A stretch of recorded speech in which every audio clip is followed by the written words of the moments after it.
좋은 아침입니다. 오늘 또 굿모닝 채플에서 여러분들을 뵙게 돼서 너무나 기쁘고 감사하게 생각합니다. 여러분 오늘 찬양하면서 오늘 아침 채플 함께 시작하겠습니다.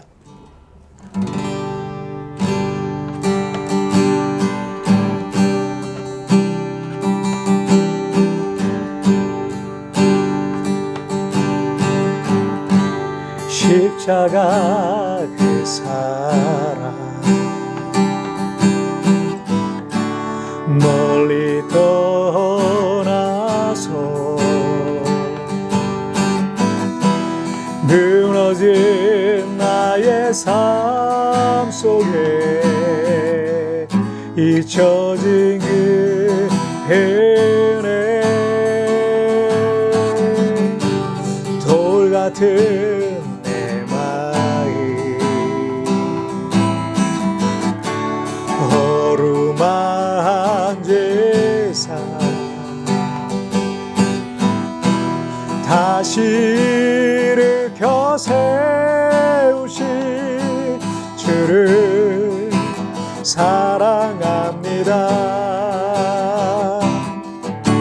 주 나를 보아시고 나 붙드시네. 나는 외롭고 존귀한 주님의 자녀라. 주 나를 보아시고 날 붙드시네. 나는 외롭고 존귀한 주의 자녀라. 지나간 일들을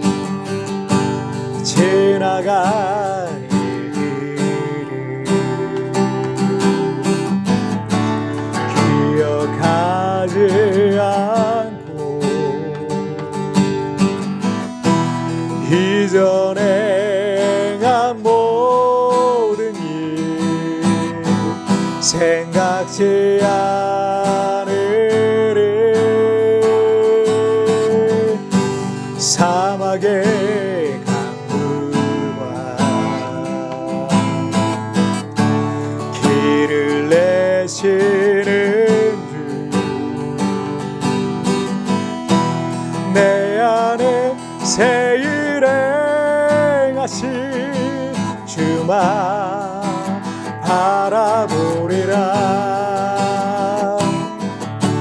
주 나를 보아시고 나 붙드시네. 나는 외롭고 존귀한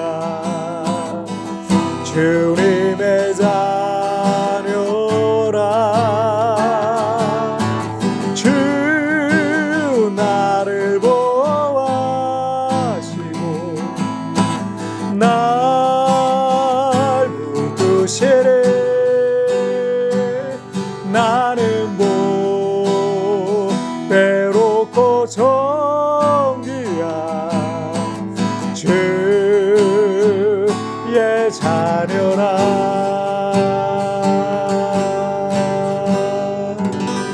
아멘. 자, 우리 기도하겠습니다. 하나님 아버지 감사합니다. 우리의 지나간 일들을 기억하지 아니하고 우리를 보배롭고 존귀한 주의 자녀로 삼아주시니 정말 감사합니다. 이 아침에도 우리를 사랑하시는 그 사랑을 의지하여 십자가의 그 보혈을 의지하여 주님 앞에 가오니 이 시간 우리 하나님의 말씀과 성령으로 우리를 거룩하게 하여 주시고 주의 말씀으로 오늘 하루를 살 수 있는 분별력과 지혜를 허락하여 주시옵소서. 감사하며 예수님의 이름으로 기도하옵나이다. 아멘. 자, 오늘 우리에게 주신 하나님 말씀 우리 함께 보시겠습니다. 자, 오늘 말씀은 잠언 2장 7절부터 10절까지의 말씀입니다. 제가 쉬운 성경으로 봉독해 올리도록 하겠습니다. 그분은 정직한 사람들을 위해 성공을 예비하시고 흠없는 사람을 보호해 주시니 그것은 그분이 의로운 사람의 길을 지키시고 주께 충성하는 사람들의 길을 보호하시기 때문이다. 그러면 너는 무엇이 바르고 의롭고 공평한 것인지 곧 모든 좋은 길을 깨닫게 될 것이라. 지혜가 내 마음에 들어가고 지식이 내 영혼을 달콤하게 만들 것이다. 아멘. 그 우여곡절 끝에 2021년 이 도쿄 하계 올림픽이 시작이 되었습니다.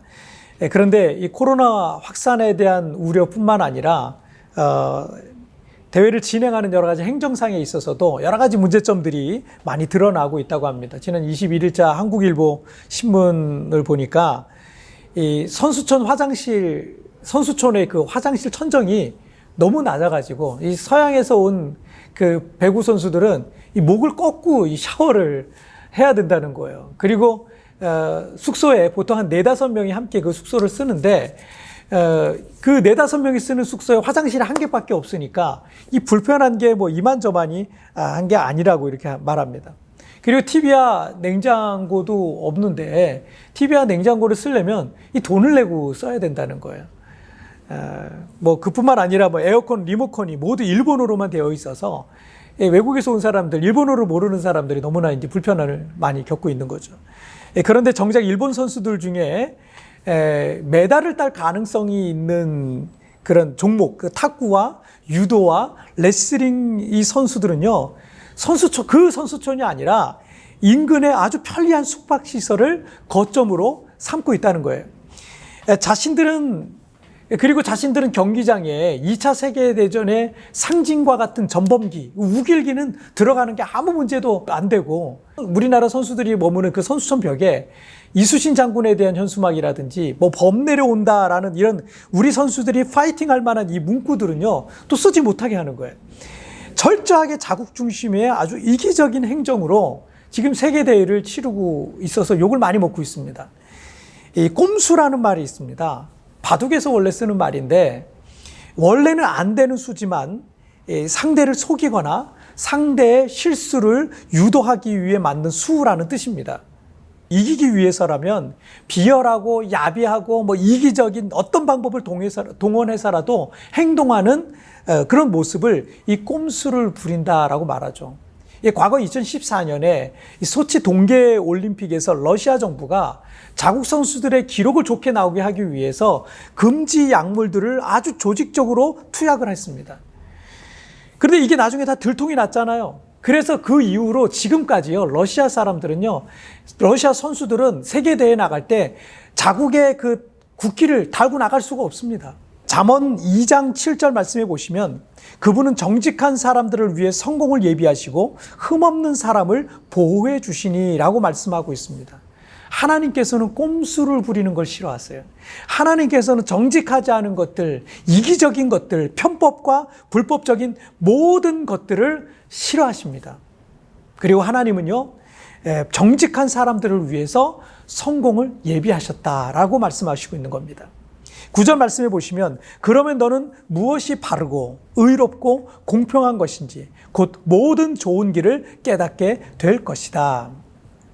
하나님의 뜻을 선택하는 사람들, 하나님의 말씀을 가까이 하는 사람들에게 하나님은 모든 지혜와 총명과 분별력을 주시겠다라는 말씀입니다.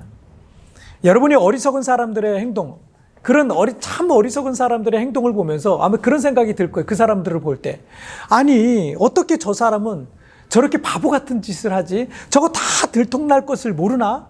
저런 방법이 통할 거라고 생각하나? 이런 생각이 들지 않습니까? 그런데 그 사람들은요, 정말 몰라요. 진짜 모릅니다. 그런 분별력 자체가 그들에게 없어요. 그런 센서 자체가 없어요. 그런 불법과 편법적인 방법으로 잘 될 거라고 확고히 믿고 있는 겁니다. 왜냐하면 하나님의 말씀을 떠나면, 하나님을 멀리하면 여러분 그런 분별력을 잃어버리게 돼요. 하지만 하나님의 말씀을 가까이 하고 하나님을 가까이 하는 사람들에게는요, 또 주님을 두려워하는 사람들에게는 그런 지혜와 총명과 분별력을 갖게 되는 것입니다. 그래서 10절과 11절 말씀 보시면 지혜가 내 마음에 들어가고 지식이 내 영혼을 달콤하게 만들 것이라. 너희의 분별력이 너를 지키며 총명이 너를 보호할 것이다 라고 말씀하고 있습니다. 우리가 사는 세상에서는 정직하면 성공하기 힘들다는 가치가 사람들의 생각을 지배하고 있습니다. 여러분 속지 마십시오.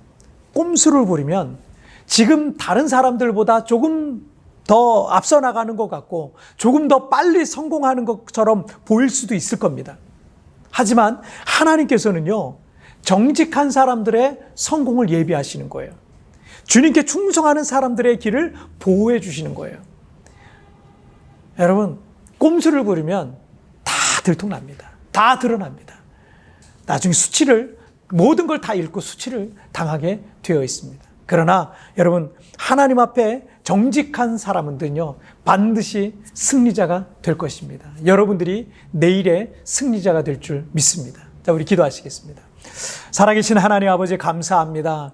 하나님은 정직한 사람들, 의로운 사람들을 위해서 성공을 예비하시는 하나님이시라고 오늘 본문에서 말씀하고 있습니다. 세상에서는 정직하게 살면 그거 손해보는 거라고, 그렇게 하면은 성공할 수 없다라고 그런 거짓말로 우리를 속입니다. 그러나 오늘 이 아침 체프를 통해서 믿음으로 살기로 결단하고 하나님을 가까이 하는 사람들에게 지혜와 총명과 분별력을 허락하여 주셔서 오늘 하루를 살아가면서도 넉넉히 믿음으로 승리하는 하나님의 사람들 되게 하여 주옵소서. 하나님, 정직한 사람들, 의로운 사람들, 하나님을 가까이 하는 사람들, 믿음으로 사는 사람들, 주님의 말씀을 가까이 하는 사람들이 내일의 성공자, 내일의 승리자가 되게 하여 주시옵소서. 주님, 우리와 동행하실 것을 믿사오며 예수님의 이름으로 기도하옵나이다. 아멘.